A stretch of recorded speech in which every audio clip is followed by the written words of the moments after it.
भगवती है अहिंसा, अहिंसा है भगवती। ये जिसमें एहसास हो जाए वो अहिंसा का सकारात्मक रूप है।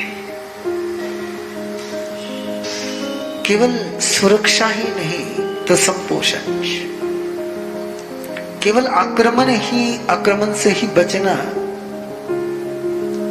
केवल हमले करने से ही बचना, इतना अहिंसा का स्वरूप नहीं। तो उसका पोषण करना, उसको अभय की अनुभूति कराना है।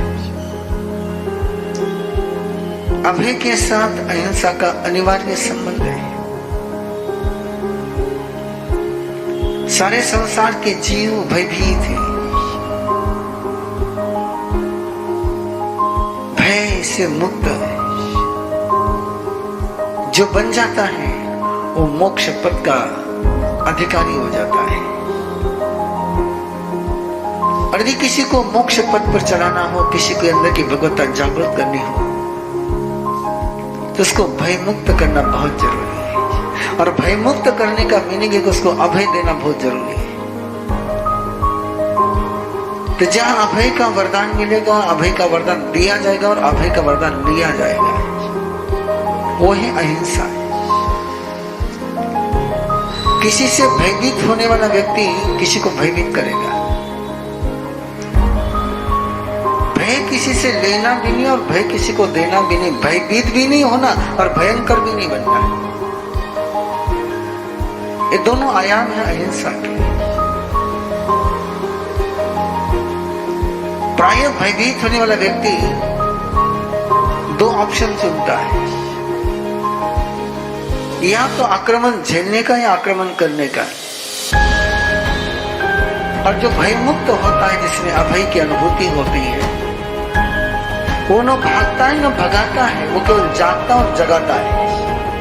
वो स्वयं के अंदर की भी आत्मशक्ति को जागृत करता है और सामने के अंदर की शक्ति को भी जागृत करता है। महात्मा गांधी ने इस अभय के सूत्र का प्रयोग राजनीति में किया, स्वाधीनता आंदोलन में किया।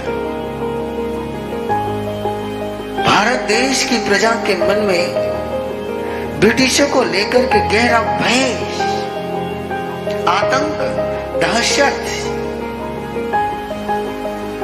शायद उस समय लोग ईश्वर से कम डरते थे, पाप से कम डरते थे। मैक्सिमम लोग ब्रिटिश से डरते थे, जुलूम से डरते थे। और ऐसे समय में जनता के मन में ब्रिटिश गवर्नमेंट को लेकर एक अभय की भावना को जागृत करना, एक भय मुक्ति का अभियान चलाना, एक छोटा व्यक्ति भी शस्त्रधारी सैनिकों के सामने निडरता से खड़ा रह गया। ये थी अभय की अनुभूति। स्वाधीनता प्राप्ति के लिए प्रयास, ये तो बहुत छोटी सी बात हो गई। स्वाधीनता प्राप्त होना ये तो उस आंदोलन का एक सहज परिणाम था। लेकिन सबसे पहली जो स्वाधीनता की यात्रा थी कि अंदर में जो भय बैठा हुआ था, उस भय के सामने खड़ा रहना।